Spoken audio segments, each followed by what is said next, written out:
บายดีทุกคนภายในยังจือว่าตอนนั้นสมัยตะกี้เนาะสมัยตอนเฮายังน้อยสมัยพ่อแม่ปู่ย่าของเฮาไปซื้อเครื่องมาแต่ปะอำเนาะเอิ้นว่าปะอำราคา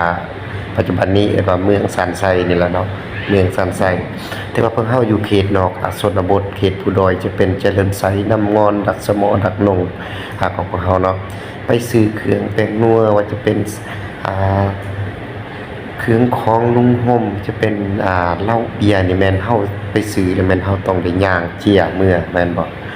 อันนี้เนาะทุกคนคือบอกเสริมเองก็เคยจือตั้งแต่อายุ12 13ปีไปกับพอ2 3เทื่อแล้วเนาะพี่น้องเพราะฉะนั้นเฮ็ดแค้นขายเฮ็ดแค้นขายแล้วก็ต้องเจียแค้นนำกันย่างลงมือเมืองบางครั้งก็มื้อไปบ่ฮอดนี่มื้อเดียวต้องได้นอนนำทางคืนนึงพี่น้องจึงฮอดปะอำแต่หันไปเฮาก็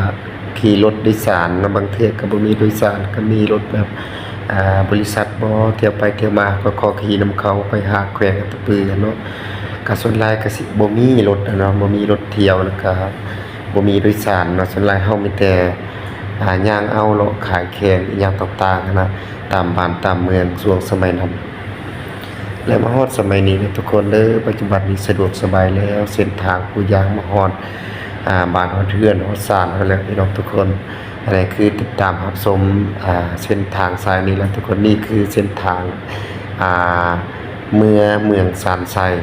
แต่บางเจริญไซไปหาเมืองสานไซแขวงคือของเราตอนนี้เราเบาเสริมเองก็ถ่ายแต่ทางลงผู้แดงเนาะแต่ผู้แดงลงไปทุบซอกแล้วก็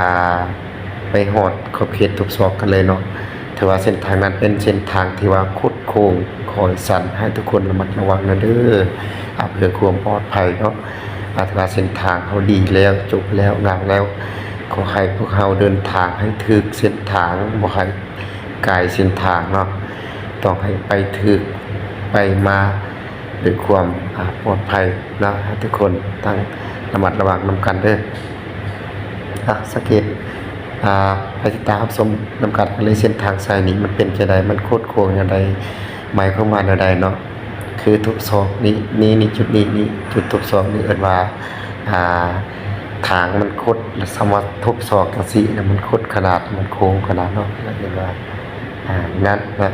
ให้ใจนั้นพูดสิเป็นลงไปหันเลยก็สิมีอีกหลายจุดนะที่ว่ามันโค้งจนว่าทุกศอกเนาะคอยระมัดระวังซุ่มเซยหลายเนาะทางพลัดกันเติมของเฮาสามารถทะลุเส้นทางได้นะเทียบเท่าสมัยสงครามสมัยตะกี้ถือว่าเฮาบ่มีเส้นทางที่จะผ่านมาสะดวกแบบนี้เนาะ